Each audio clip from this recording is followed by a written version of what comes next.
Я леплю вазы из глины. У нас в Олимпе есть такое направление, как гончарное искусство. Аделия Костоева в свои 14 лет пробует свои возможности в разных сферах. Гончарное ремесло быстро переросло для нее в хобби. Наставники в теории и на практике объясняют тонкости этого древнего, уникального ремесла. В лицее и центре одаренных детей «Олимп» готовят настоящих вундеркиндов. Здесь отбирают самых талантливых ребят со всего региона. С учащимися занимаются самые лучшие профессора страны по естественно-научным дисциплинам. И приехала я сюда первый раз на математику. На математике я заняла место, и затем мне здесь понравилось, поэтому приехала на биологию и также на физику.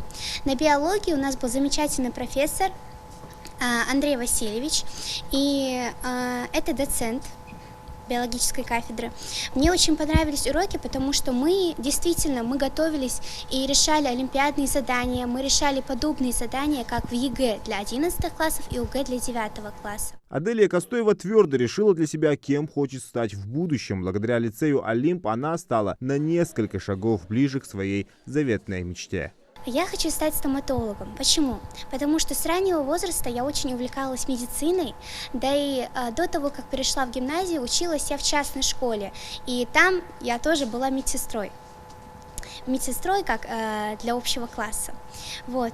И почему именно биология, почему химия? Потому что мне очень нравится то, как раскрывается эта наука, потому что в ней очень-очень много интересного. Образовательный процесс организован по тематическим сменам, которые длятся от 14 до 24 дней. Центр уже выпустил более 500 детей, которые прошли обучение по самым разным направлениям от естественно-научных дисциплин до спорта и IT-технологий. Дети в этой школе проводят больше всего времени. Для полноценного функционирования центра здесь организован вот такой спальный корпус с круглосуточным пребыванием детей и педагогов. А сама образовательная деятельность реализуется по 3 направлениям – наука, искусство и спорт.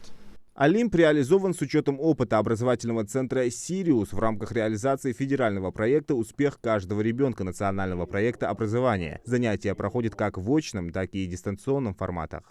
Разности y в квадрате и x в квадрате. А в соседнем кабинете учатся киберлицеисты. Они совершенствуют знания в скретч-программировании. Я хочу сделать так, чтобы мышь махала крыльями, изменяла свои спрайты и двигалась по нашему фону. Для этого ставлю соответствующие блоки. С компьютером они на «ты». В конце смены необходимо будет сдать свои итоговые проекты. Раяна Хамхоева, к примеру, создает в программе специальную викторину.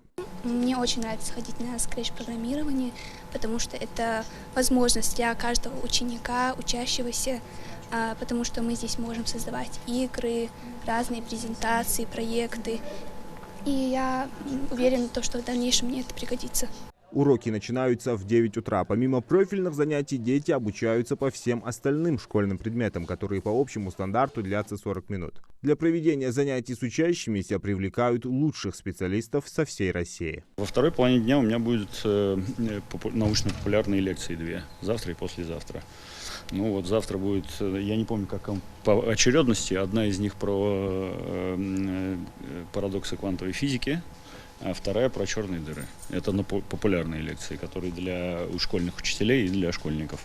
В центре «Олимп», можно сказать, из одаренных детей делают настоящих вундеркиндов. Они не просто получают знания по основным предметам, но и развиваются по разным направлениям. Раскрывают свои таланты, посещают все дополнительные секции центра. Отдельного внимания заслуживает и актовый зал. Здесь проходят занятия по стрельбе из лука и скалолазанию. Так ребята учатся ставить для себя цели и идти к ним. На занятиях по скалодрому я бываю по расписанию, ведь каждый день Олимпия расписан по часам, по минутам практически.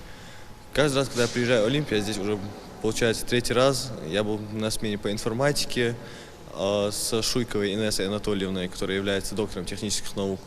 И также был на смене по физике с Белиным Никитой Дмитриевичем. Он является преподавателем нестандартных олимпиадных задач по физике МФТИ. Каждый раз, когда я сюда приезжаю, нам дается поставленное расписание поминутно и воспитатель, который нам указывает, куда идти и что делать. Каждый раз, когда я прихожу сюда, мне бывает очень интересно подняться, понять, что ты достиг свою цель. Как и во всей жизни, человек должен достигать своих целей и преодолевать трудности. скалолазание или стрельба из лука нам показывает, что человек может чему-то научиться и чего-то добиться. Главное – это стремление и упорство. Лицей-центр рассчитан на 720 мест. Материально-техническое обеспечение и оснащенность образовательного процесса отвечают высоким требованиям. В школе оборудовано 32 кабинета, в том числе специализированные классы. Они оснащены всем необходимым оборудованием и средствами для проведения занятий. Основной упор мы делаем на науку. У нас прошло уже более 20 образовательных смен, в которых приняли участие 515 обучающихся со всей республики Ингушетия.